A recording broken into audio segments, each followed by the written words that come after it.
Good evening, my crazy Southern Cross Heathen here.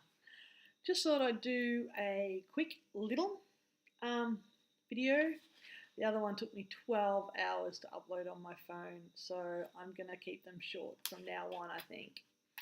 I thought I had a comment on my last video about being new and learning some tips. So I thought I might do some just little snippets of what I do and how I practice my path, things like that. So just quick little videos. Let's get straight into it. I'm no expert, obviously, but let's see how I go.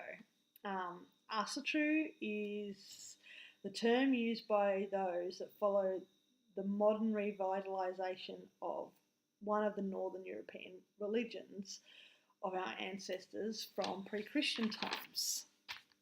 The term heathenry is also becoming more common. So you'll hear Asatru, Heathen. There's quite a few.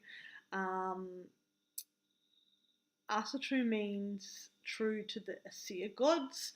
So you've got like Odin and Thor, Frigga.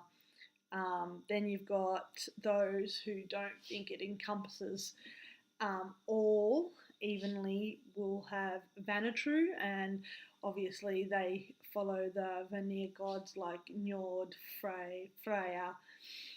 I think Asatru covers pretty much the Vanatru as well, especially if you go into reading some of the lore and you read about the Vanna-Asir war, and you'll find that they came to a truce, and with that truce they traded hostages, and so Njord, Freya became part of the Asir anyway. So I think you'll find that a lot of people will just use Asatru as an umbrella term.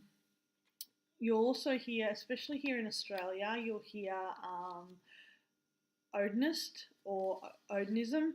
It was a term coined by Alexander Rudmills in the 30s.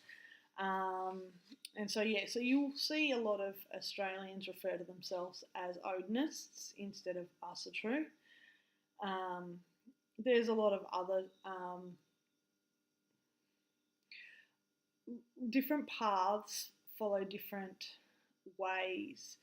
I mean, they're all the Northern European tradition, but they just touch on different aspects, especially considering, like I believe, it's very regional. So like you'll have your Anglo-Saxon heathenry, which also has like different names for the gods and things like that. You'll have like in like the Nordic area, you'll have Odin. In Anglo-Saxon, it's Wotan, and things like that. Yeah, there's quite a few variants. Germanic, Indo-European, Norse paganism, theodism. There's a few. They all have very similar beliefs. The gods are pretty much the same. They're just different names, and just variants. Yes, and how do I identify myself?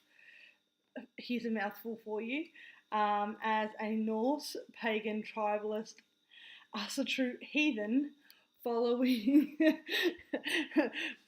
the Northern European traditions of my ancestors.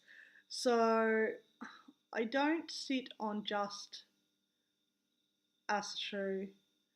I take bits and pieces from a lot of the different heathen styles. To me, it's the Northern European traditions. My ancestors come from all over Europe, Scandinavia, the Britain, Ireland, Scotland, France. So I follow the path of my ancestors, which has a lot of different aspects. So let's keep going. And my first tip that I would suggest would be read lots. I keep saying all the time. I do apologise. Read lots, and not just the ones that you think should be read. Read everything.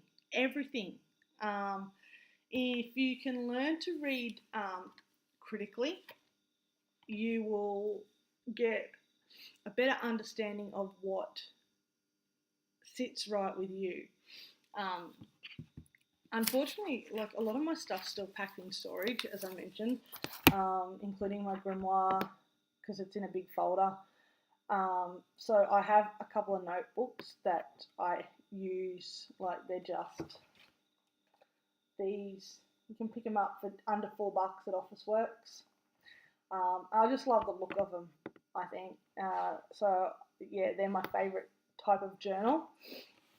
So reading and studying.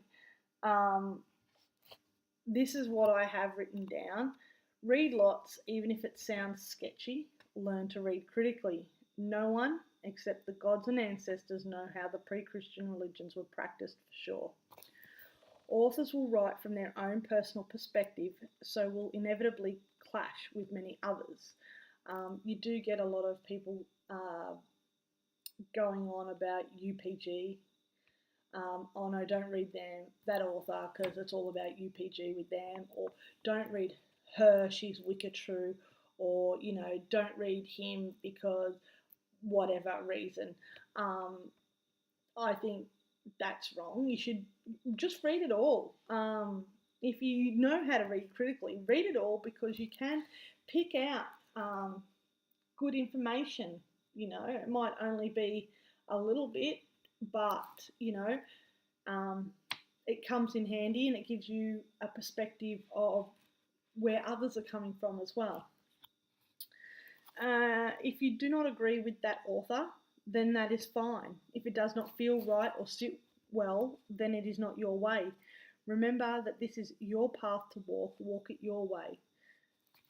People who try and tell you you're doing it wrong, they're the ones who are just too full of themselves. I find that those who tell you how you should be doing it are the ones who were brought up in a Abrahamic religion of some sort, and they are carrying that dogma over with them of like, you have to do it this way and no other way. Heathenry in Northern European traditions was regional, so everyone did it their own way. Every tribe, every village had their own god or goddess that they had as a patron.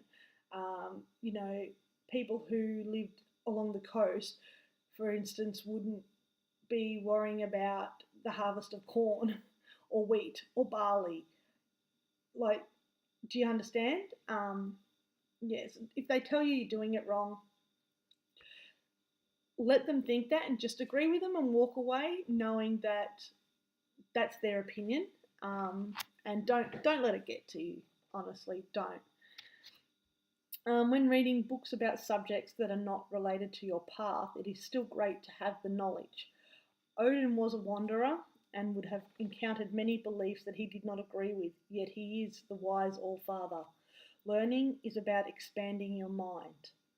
Don't hinder your studies because of closed thoughts. Expand so you can debate honestly and without ignorance. You do not need to follow the book in order, nor read it all in one sitting.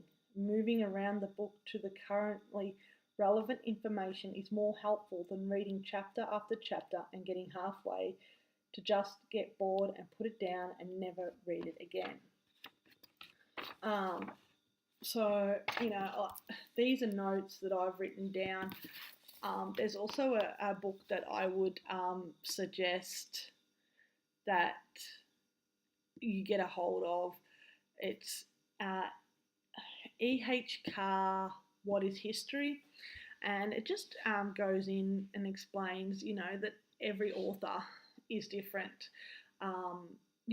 Who's to say that the poetic Edda and the prose Edda wouldn't have been a completely different set of books if they weren't written by Snorri and they were written by someone else. Every author has their own take and their own views and their own personal opinions that they do put into their writings. Tacitus is a perfect example of bringing his own opinion into things. People will argue that point with me too, but do you know what? It's my opinion. I don't care. So what I might do is I'll leave it there. I know this is a short one, but it gives you a little bit of information to start with. So yeah, just read anything and everything, and it will be a start at least. And there is so many books. So many books, the poetic Edda, the prose Edda, then you have the different authors that go into their own aspects of Asatru and Odinism and things like that, which I will do another video of some of the books that I have, even though I might not have them all here because they're still in storage, but I do remember what I do have, so I will do not like an essential reading list, but a 10 books to read. I think that's pretty good. So, all right, I'm going to leave it there, my crazies, because it's 11:24 at night here at the moment, and I need to get up early. So I will talk to you later. All right, bye.